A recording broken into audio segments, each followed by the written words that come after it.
Okay, hello friends. So we are continuing with the third chapter of economic survey. In the last class we discussed about some of the financial aspects and the financial condition of the union government finances related to capital expenditure, GST, and also how much interest that we are paying. Now in this, the economic survey clearly given the information related to major reforms in the union budget over the last few years. Important, you may get a question in mains. Okay, so what are the major reforms that we have brought in the budget process? First one, improved fiscal transparency and realistic revenue assumption in the budget. This is important. So we have brought the transparency in the budget. What is the meaning of transparency? How much revenue that you are getting, you have to mention it clearly. How much spending that you are doing, you have to mention it clearly. How much loan that you are taking, you have to mention it clearly. Unfortunately, even at the union level also, some of the off-budget borrowings are not brought under the budget. Normally, off-budget borrowing means a borrowing by the public sector undertaking. Ultimate liability lies on the government of India. That means you are pretending that it is not a debt, but it is a debt, you have to pay it, the burden is on you. But this government said, no, we don't follow that thing. We will bring the transparency. So with that, we have brought all the non-budget or all the off-budget borrowings into the budget. That means whatever we are showing it in the budget, that much amount of loan only we will take. And without mentioning it in the budget, without showing it in the budget, we don't take any loan. That is what Government of India's position. And Government of India asked the state to do the same. But at the state level, the practice of off-budget borrowing is very high. They will show something little in the budget and they will take much more beyond to that point from the off-budget borrowing. Suppose they will show in the budget like let it be 20,000 crore as the fiscal deficit, but off-budget borrowing can be 40,000 crore or 50,000 crore. Okay, so that is one reform that we have brought. Discontinuation of plan and non-plan classification. A broad understanding had been that planned expenditure were good and non-plan expenditure were bad, resulting in skewed allocation in the budget. Actually, when it comes to the budget, because we were in the planning commission era for almost more than 60 years, that is why we used to have a different classification called planned and non-planned expenditure. In the budget earlier, when you see, they used to classify the expenditure as a planned expenditure and non-planned expenditure. And on the planned expenditure, it is the planning commission used to have a control, used to have a full authority or control. Now planning commission used to consider like the expenditure in the plan as useful and the expenditure under the non-plan as non-useful. Non-useful in the sense recurrent. But that is not the exact way that you have to classify. Because in the planned expenditure also, some of the item is recurrent in nature, unproductive. Whereas in case of non-planned expenditure, some item is really fruitful and good. So we are unable to know clearly which is going to create the asset which is recurrent in nature. So that is the reason why we have done away with that classification. We simply said that we will have only two expenditure, one is capital and one is revenue. And simply now we have started following that capital and revenue instead of plan and non-plan. Next, merger of railway budget with the main budget. Yes, earlier railway minister used to prepare the budget, he used to come up. But the present government strongly believes that infrastructure is one setup item. So infrastructure cannot be isolated among the different ministries, and coordination and cooperation among the different ministries is required to have a full-fledged efficient infrastructure facility, especially in the case of transportation. That is why we said no, we will take infrastructure as a single agenda. In that we will prioritize how much we should give it to the railway, how much we should give it to the roadways, how much we should give it to the civil aviation, how much we should give it to the waterways. So like that they said like we no need to have a separate thing, we are merging it into the regular budget and we will prioritize based on our whole requirement, the total requirement of the infrastructural facility creation of the government. Okay, so this is what we did. Next, shifting the date of budget to 1st February paved the way for early completion of budget cycle. So now the budget date has shifted to the 1st February. Earlier it was in the March. So by the time it normally in the earlier case it took almost 1.5–2 months to get that budget passed. So budget normally used to be passed by the end of May, but your financial year starts with April itself. Then you used to have a vote on account, and after May immediately you will get the monsoon. Because of monsoon there is a delay in spending that will have its own impact at the end of the March, that lead to the March rush. So there is no proper planning for the spending.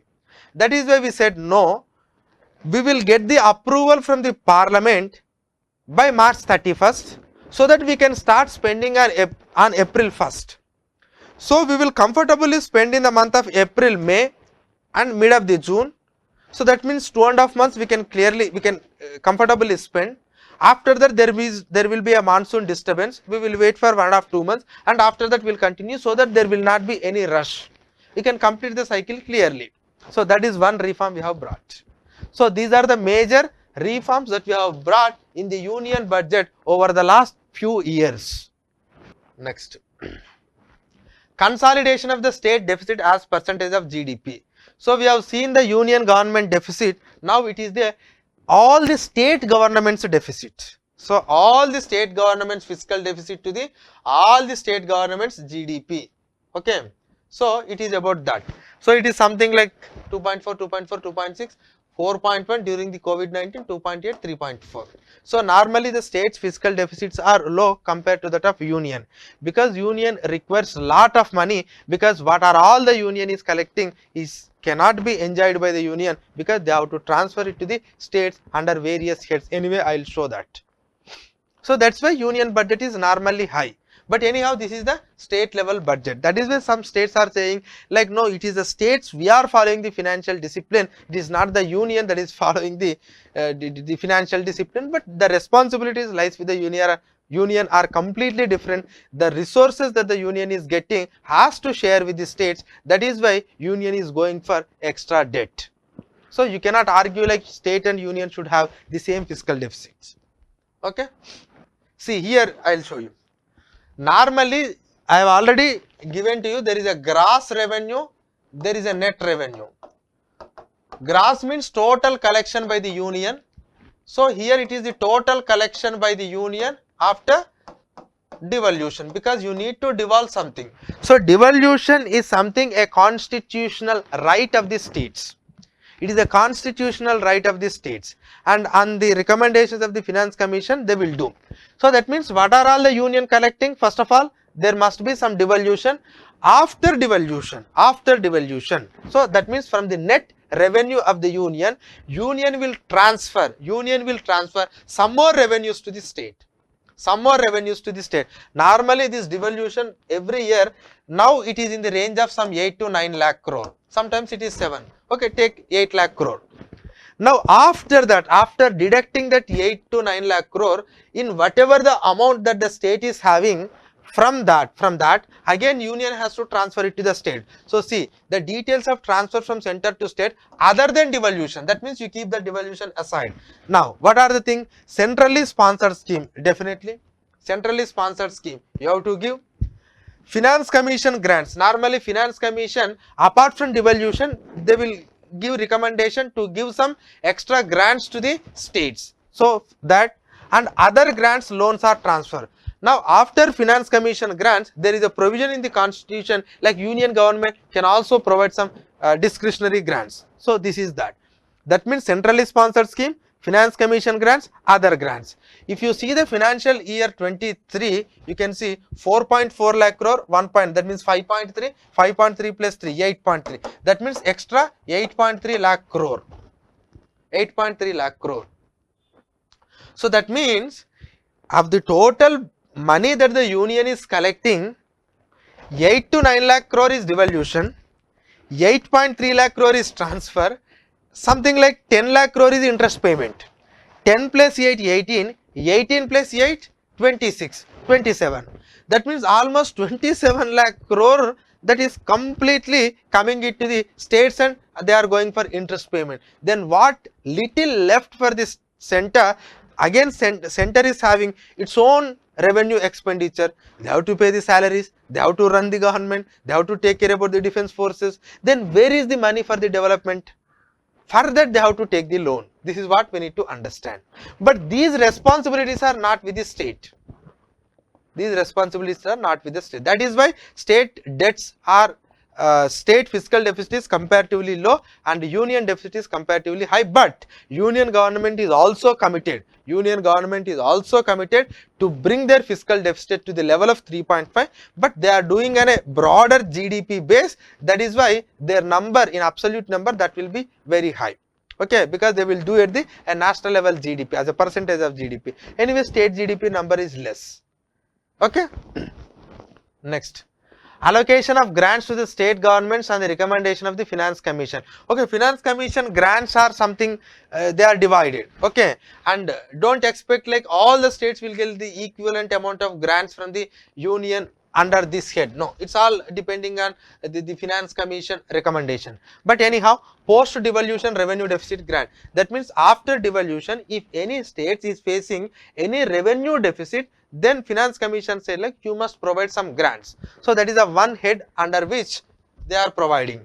Next, disaster management grants. Okay, union government is providing the disaster management grants to the states which are affecting with the various type of disasters.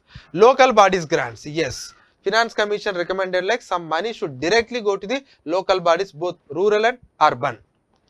Health sector grants, and finance commission recommended for separate grants for the health sector in the post COVID-19 scenario. So likewise, this is the finance commission grants.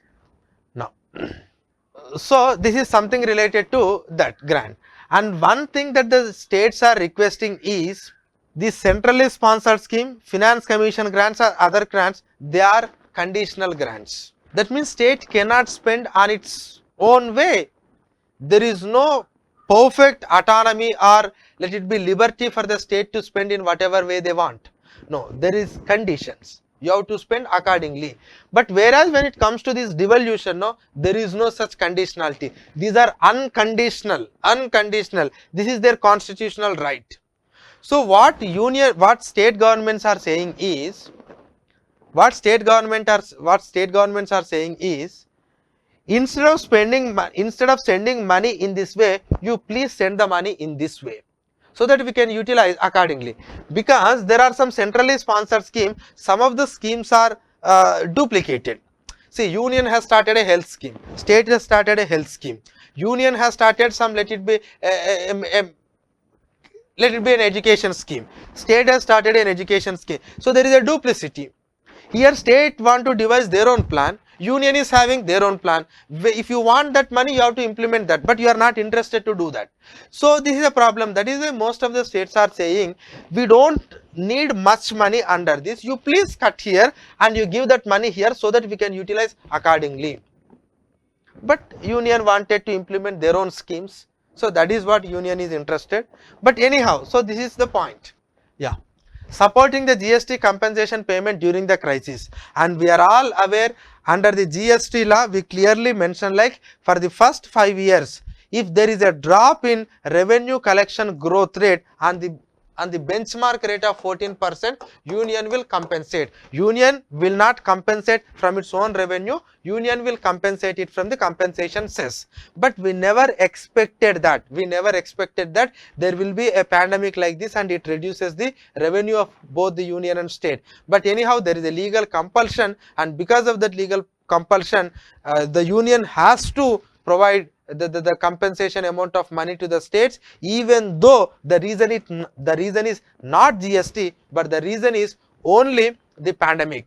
And here what we did, and for that union government has taken an extra back-to-back loan of 2.69 lakh crore. Anyway, union is not going to repay this money from its own coffers, but there is an extension of the GST compensation cess up to March 2026. From that they will pay. But anyhow, this amount of money has saved a lot. Okay. So now because of the GST, what happened is there was a promise in the GST law. All the states at the rate of 14% consistently they maintain revenue collection.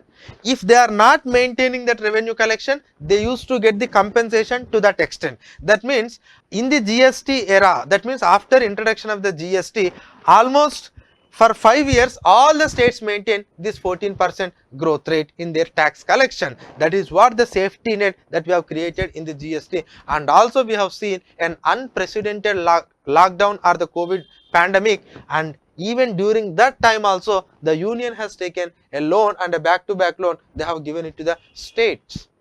So this is how GST has saved the states. Enhancing the limit of borrowing for the states and incentive for reforms. And apart from this, what we have done, and here if you observe clearly, we are discussing all these aspects in the context of cooperative federalism. So union is serving the states in different way. One, in terms of different grants that can be centrally sponsored, finance commission, other grants, and even with the GST also we have saved the states. That means union has saved the states. And even during the COVID-19, when there was no enough revenues for the states, the union has given permission to the states to go for extra borrowings by enhancing the fiscal deficit targets. And if you see, it was normally the fiscal deficit target was only 3%, but we have fixed at 5% for the year financial year 21, 4% for 22 and 3.5% for financial year 23. And when we are going for the 5% in the year financial year 21, we said like we have tied it to some of the reforms. You please bring the reforms, I am ready to give the extra benefit. And what are those reforms? One nation, one ration card is one. Ease of doing business reforms is 2. Urban local body reforms is 3. And power sector reforms is 4. That means if you implement one reform, you will get 0.5% of state GDP's borrowing limit extra. Second one, you will get another 0.5. If you get third one, another 0.5. If you implement any of the 3, you will get extra 0.5. Okay, that is how a tied funds you have given. But whereas when it comes to the financial year 22, and as a result of this thing, 17 states have entered into one nation, one ration card. 20 states completed the stipulated reforms in the ease of doing business. 11 states have done the local body reforms, and 17 states carried out fully or partly the power sector reforms. So by taking pandemic as an opportunity, we have pushed through some of the reforms. Next. In the next year, what we did, when we are giving this extra 4%, we have insisted the state governments that you enhance the capital expenditure, I'll give that benefit. That means again we have used this as an instrument to enhance the capital expenditure of the state governments. Okay. If you made certain target of the capital expenditure, then I will give the extra borrowing limit so that you can get the loan. Okay. But some states are asking the question, it is our money, we have to repay it, we are going to pay the interest, who are you to put conditions to all these loans? But constitutionally we have to be very clear, if the state is already owed to the union government, then before you are going for a loan, if you need Government of India security, you have to take the permission of the Government of India. And by taking it as an advantage, Government of India has pushed through the reforms instead of simply giving the permission. We are here to save you, but only thing you have to spend it in a fruitful way. Next, when it comes to the power sector reforms that I have mentioned, even Finance Commission has recommended in its report, like yes, already we are fixing the limit for 3% of fiscal deficit for every state, but the union can give an extra permission for 0.5% of their respective GDP, provided if they are implementing the power sector reforms, because power sector reforms are very, very important. So as a result, union has given an extra permission for additional borrowing worth of 39,175 crores. Okay. Next, center supports toward the state's capital expenditure. It is not that the union is instructing the state to spend on capital expenditure. One thing, it is instructing the state to spend on capital expenditure. It is incentivizing the state to spend on capital expenditure, because if you go for extra capital expenditure, I will give an extra permission of the fiscal deficit. Now, union has come up with a scheme, that is a 50-year interest-free loan. That name is Scheme for Special Assistance to the States for Capital Investment. For the capital investment. So, in this, if you go, if the union government is going to create, union government is going to provide the loan facility, which is an interest-free loan. You have to pay after 50 years. And that money is conditional money. You can't spend it for whatever you want. There is some conditionality. The majority of the money is conditional and limited amount of money is unconditional, but you have to spend it on capital expenditure. So that means union is also giving some amount of money as an interest-free loan to the state to spend capital expenditure, because capital expenditure is important. Capital expenditure creates the asset, capital expenditure enhances the growth, capital expenditure is led to the enhancing the tax revenue, that led to the reduction of the debt, that reduces the payment of interest, that again saves the money, that again enhances the capital expenditure. That is why we are focusing more on capital expenditure. And apart from this, the capital expenditure done by the government will also bring crowding impact by the private people. So this is something like a capital cycle. Capex cycle you call it as, capital expenditure cycle, capex cycle. That capex cycle really saves the country and it improves the finances of the country, it promotes the growth in the country, it creates the employment in the country. Okay. So for what purpose they will provide the loan? Yes, for all these aspects. Urban reforms, optical fiber cable, incentive for digitization, Pradhana Mantri Gram Sadak Yojana, Pradhana Mantri Gati Shakti related aspects. Okay, so disinvestment and monetization. So all these things. Okay, if you go for disinvestment and monetization also, you will get some money. That means union is incentivizing the state to demonetize. Union is incentivizing the state to go for the monetizing the asset. Union is incentivizing the state to go for the disinvestment. Union is incentivizing the state to enhance capital expenditure. So that is what is happening here. Initiative by the state government to improve their own resources. Yes, apart from this, union government is incentivizing the state to augment their own revenues. Yes, there must be a buoyancy in the tax collection. There is lot of opportunities for the state to enhance their tax collection. Yes, we have to do it. One thing is on capital side, union is giving some capital money so that you can spend it on capital expenditure. Union is incentivizing the state to go for capital expenditure. Union itself is asking the state to go for privatization or disinvestment or monetization of the asset. On the other hand, union is promoting to increase the state revenue. As a result, there are some reforms that they have brought. Some states have brought some large scale reforms on property taxation practices, and Telangana and Kerala have revised the property taxes in the state, and some of the states have revised their power tariffs, and some states like Uttar Pradesh have announced a new liquor policy. So that means they are incentivizing the state to look after what are the areas where I can enhance the tax collection. So some of the states have done.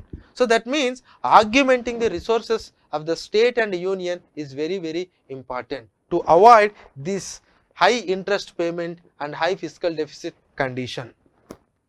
Moderating the union government's debt to GDP ratio. So union government to debt to GDP ratio was actually 59.2%. Debt to GDP. Okay. So we have come down to 56.7. Okay, and this high debt not only because of high debt, but there is a reduction in GDP during the COVID-19 because it's a ratio. But anyhow, we have taken some debt, but after that we are reducing it. This reduction happened because our debt level coming down, our GDP is increasing. Okay. And prior to that, we used to maintain something at the range of, let it be 47 or 48%, but suddenly that has increased up to 59 because of COVID-19.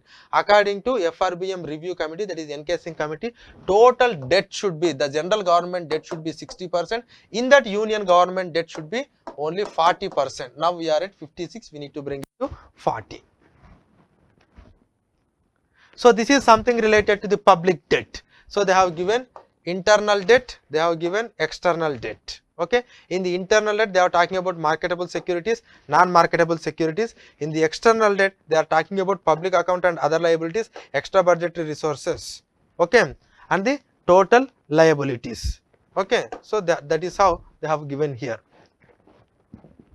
Yeah, proportion of the external liability in the public debt. So in our public debt, what is the external liability? That means how much amount of loan that we are taking it from the foreign countries, and how much amount of loan in foreign currency, how much amount of loan in domestic currency. This data is up to 31st March 2021, and here they have given graph in a different way. Actually this is something internal, this is something external. Okay, here something graph went wrong. Okay, so majority of the India's debt is internal debt and some minority of the debt is external debt. That too, this is of up to 31st March 2021 figure. Okay, and if you take the case of again if you take the case of this, here it's a debt profile. What is the short term debt, what is the long term debt? If you see the long term debt, that is a debt maturity of 20 years or above, this is 2012 and 13, this color is 2021-22. That means from 2012-13 to 2021-22, we have started taking more long term debt. This is good. You have started taking more long term debt, because if you take the short term debt, you have to repay it in the short term. That will put lot of pressure on the revenues of the government. But anyhow, it is a long term debt, so that is a good thing. So we have reduced this 5 to 10 years of debt and we have changed it to 20 years. So that is good. Comfortably you can bring the money, you can spend the money, and you can generate the income, later you can repay. Okay. Next, general government liabilities to GDP ratio comes after their peak attained in financial year 21. Again, just now we have seen the central government debt. This is general government in the sense, and again this is also central government, this is also central government, that means union government. Here this is union government or central government plus all the state governments, all the state government debt. So debt to the total country GDP, that is something 89.6. It was in the COVID-19 time, after that 84, 86. Okay, but the encasing committee recommendation was it should be 60. It should be 60. Okay, so that is gross fiscal deficit. Okay, and again just now I have seen the highest spike is not just because of debt, but it is also because of a dip in GDP. If this is reduced, this number automatically increases. Okay, yeah, this is again another important thing. This is something, a positive growth interest rate differential. See this positive growth rate and interest rate minus interest rate. If it is positive, positive means your growth rate should be higher than interest rate. So why actually this concept discussed here? Because this is very, very important. Before last year economic survey also made a mention about this. Suppose just assume you have taken a loan of 100 rupees. You have taken a loan of 100 rupees. Just assume the interest rate is 5%. Then at the end of the year, you have to pay 5 rupees. You have to pay 5 rupees. Now, by bringing this 100 rupees into the economy, and if your economy is having such a conducive environment for the growth, if your economy is having such an efficient human resources, if your economy is having such a technological capability, if your economy is having such a capacity to grow at a higher rate, just assume 10% it is growing. That means at the end of the year, how much extra that is adding value to the economy? If your economy is growing at 10%, this 100 rupees adds extra 10 rupees to the economy. Maybe in terms of assets or something, but this 100 rupees, if you are growing at 10%, it gives extra 10 rupees. That means with this extra 10 rupees, you can comfortably pay the 5 rupees, and again you can use the 5 rupees for extra capital creation.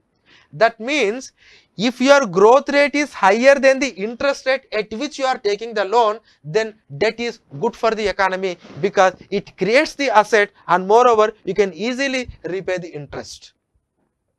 Did you understand? So during the COVID-19 time, when everyone is talking about government is going for a debt, then chief economic advisor said, growth, when the economy is facing such a severe crisis, when the economy is having such a positive growth prospects, nothing wrong if you take the loan, provided that if your growth rate and interest rate differential is positive, that will works to the advantage of the country.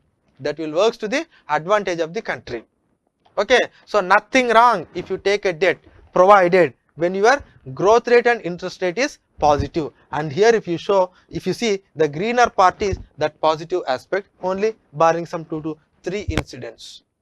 So that means our growth is because our debt is sustainable, we can repay it, because our growth rate is more than the interest rate. Okay, yeah. And if you compare yourselves with the other countries when it comes to their general government debt to the GDP. So general government debt to the GDP in India is 84, but if you compare yourself with Japan, it is 260% of their country's respective GDP, US 128, UK 95, France 113, okay, China is, let it be 72, less than India, South Africa, okay, 69. So even if you compare with yourself with some other countries, we are not that bad. So that is what economic survey is trying to give.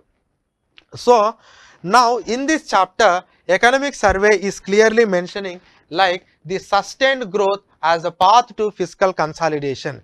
So is there any shortcut way to balance the fiscal consolidation? That is sustained growth. Growth is compulsory. Only if there is a growth, then only we can come to the fiscal consolidation. Otherwise, no, just by stop spending some money, otherwise stop taking less amount of money, this is not the way you can have a consolidation of the fiscal condition. So if you are growing sustainably, that will lead to revenue buoyancy, that will lead to more revenue collections, that lead to less fiscal deficit, that lead to less interest payment, that saves the money, that saved money, more focus on development expenditure, again that lead to more growth, again that lead to more revenue buoyancy, again that lead to more revenue collection, again that lead to less fiscal deficit. So this will act like a cycle. But the thing is, this is important, sustained growth, and growth is compulsory, and to have a growth we need to spend money on capital expenditure. That means you have to spend the money in a fruitful way. So for that the center should continue. Anyway, the center is increased its capital expenditure. So the center should also incentivize, the center should continue to incentivize the states for reforms and higher capital spending to ensure a stronger central government, a strong general government finances. The capex led growth strategy will ensure sustainable debt levels in the medium term. That is what union government has to do. So ultimately the financial condition is good. If we want to continue that same fiscal consolidation, the only solution is sustained growth, and sustained growth can happen only if you start spending on capital item, that too follow with some reforms. Don't spend much on revenue, reprioritize your expenditure, rationalize your subsidies, go for asset monetization, go for, let it be, disinvestment or privatization. That will bring some money to you, that will help us for sustained growth. So this is something related to the third chapter of economic survey. Okay, thank you. Amrita IAS Academy.